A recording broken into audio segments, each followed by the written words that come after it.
Louvado seja nosso Senhor Jesus Cristo, para sempre seja louvado. Rezemos juntos pelo sinal da Santa Cruz, livrai-nos Deus nosso Senhor, dos nossos inimigos, em nome do Pai, do Filho e do Espírito Santo. Amém. Vinde, Espírito Santo, enchei os corações dos vossos fiéis e acendei neles o fogo do vosso amor. Enviai-nos, ó Pai, o vosso Espírito, e tudo será criado, e renovareis a face da terra. Oremos, ó Deus, que instruíste os corações dos vossos fiéis com a luz do Espírito Santo.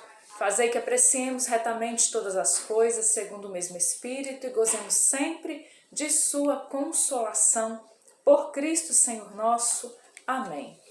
Nós estamos, então, no número 177 do Yucat, que diz assim: Por que os sacramentos pressupõem a fé?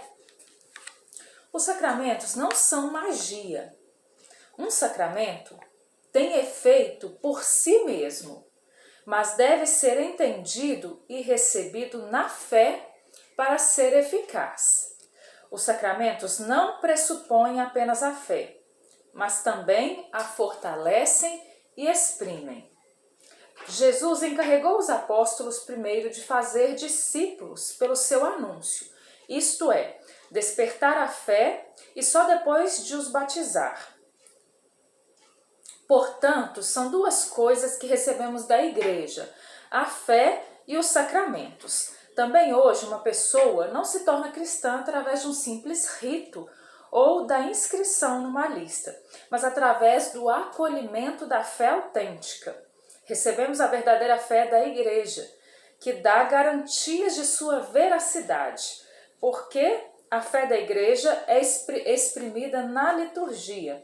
Nenhum rito sacramental deve ser alterado ou manipulado ao bel prazer, individual, de um ministro ou de uma comunidade. Então, gente, o que diz respeito então à realidade dos sacramentos? Os sacramentos, eles têm o seu efeito por si só, né? Por si só eles têm o seu efeito. Por exemplo, né? No caso dos sacramentais, então você usa aí um terço, uma cruz, né?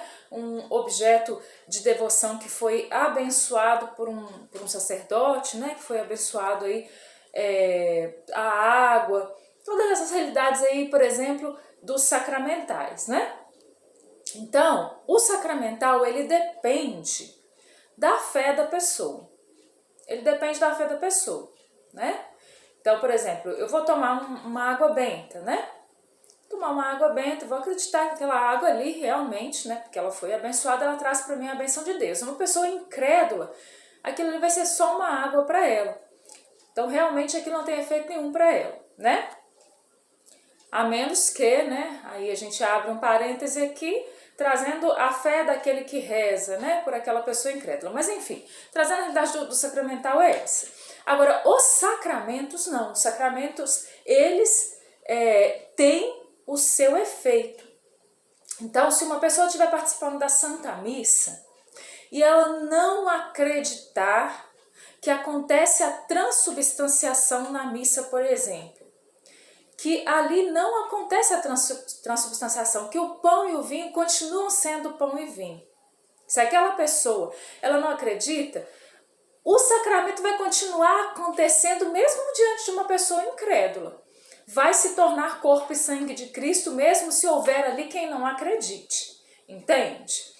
Então, o sacramento ele acontece independente da fé do fiel, mas os efeitos daquele sacramento na vida do fiel, na vida da pessoa que a recebe, para que surta o seu efeito como esperado e desejado, precisa de fé. Como é que a gente vai entender isso então? Olha, é como se eu recebesse um presente. A gente recebe um presente bonito, né? Um presente ali bem embalado. Dando aqui um exemplo só para a gente compreender, né? Um exemplo aqui a grosso modo, vamos dizer assim. Então eu recebo um presente bonito, um presente bem embalado no meu aniversário. Mas eu guardo aquele presente embalado, não abro aquele presente e não uso aquele presente, né? Às vezes ele ganhou uma roupa. Então tá lá, ganhou a roupa é sua, ela tá ali dentro. Mas você não abre, você não tem diante de si o presente, você não contempla o presente e você não usa o presente, né? Ele é seu, mas você não usou. Assim acontece com a realidade dos sacramentos. Você recebeu o batismo, mas não tem fé, não abre o presente, não usa o presente. Esse presente vai surtir o mesmo efeito que uma pessoa que foi lá, recebeu no caso uma roupa, muito bem embalada, ele abriu aquela embalagem, retirou de lá, né, ganhou, sei lá, aí uma camisa e usa aquela camisa. Claro que o efeito de ter ganhado esse presente na vida de quem usa não é o mesmo de quem recebeu um presente que não usa. O presente é seu, mas você precisa usar o presente, você precisa abrir, você precisa contemplar o presente, você precisa então usar esse presente, né? Então é mais ou menos por aí os sacramentos, né? Quem se aproxima de um sacramento, quem recebe um sacramento, mas recebe ali de uma forma qualquer e não se compromete com aquilo, claro que o efeito desse sacramento na vida dessa pessoa, ele vai ser muito menor, né? Vai ser muito menor porque aquela pessoa não usou aquilo de forma devida, né? Então é isso que essa pergunta está dizendo aqui, né? Os sacramentos não são magia, como nós vimos aqui, né? Não é uma varinha mágica que de repente tocou na gente, pronto, tornou a gente santo. O sacramento tem a graça do santificar, então eu fui batizado, me tornei santo, não preciso aderir àquilo, porque naturalmente vida fora vou ser santo. Não, eu preciso me comprometer, eu preciso lutar pela santidade, eu preciso usar o presente, né? Um sacramento tem efeito por si só, como eu disse, né? Não é que, por exemplo, a Eucaristia vai deixar de ser Jesus, porque eu não acredito, não vai deixar de ser Jesus, vai continuar sendo Jesus, né? Mas eu preciso acreditar para que surta efeito na minha vida, né? Quando eu comungo de qualquer jeito, como se eu estivesse recebendo qualquer coisa, né? Agora, uma pessoa que está ali e vai receber Jesus na Eucaristia, com toda a fé, com toda a piedade, né? Vai ali se entregar completamente naquele momento de comunhão, vai receber Jesus, deixar com que Jesus transforme a vida, o coração. Claro que o efeito, né, dessa comunhão vai ser muito maior na vida daquele que crê, né? Embora seja Jesus que esteja entrando, né, em ambos os corações aí, no que crê e no que não crê. Os sacramentos não pressupõem a fé, mas também a fortalecem e exprimem, né? Então, os sacramentos vão trazer essa graça, né, de fortalecer em nós a fé. Olha, eu creio, Senhor, mas aumenta, Senhor, a minha fé, né? Então, a gente vai aderindo cada dia mais, a gente vai crendo cada dia mais, a gente vai se fortalecendo cada dia mais através dos sacramentos. E aqui vai dar o exemplo, né? Aí vai dizer que Jesus encarregou os apóstolos primeiro de fazer o anúncio e despertar a fé e só depois batizar. Não foi assim desde os inícios da igreja? Olha, aquela pessoa precisa receber a fé. Então, Charlene, por que, por exemplo, a igreja batiza uma criança? Porque a igreja acredita naquele compromisso que os pais e os padrinhos estão fazendo ali no dia do batismo da criança. Por quê? Porque a gente, eu vou esperar a criança crescer, depois que ela crescer ela resolve se ela vai ser cristã ou não. Claro que não, nós que cremos em Jesus Cristo, nós queremos o melhor para os nossos filhos.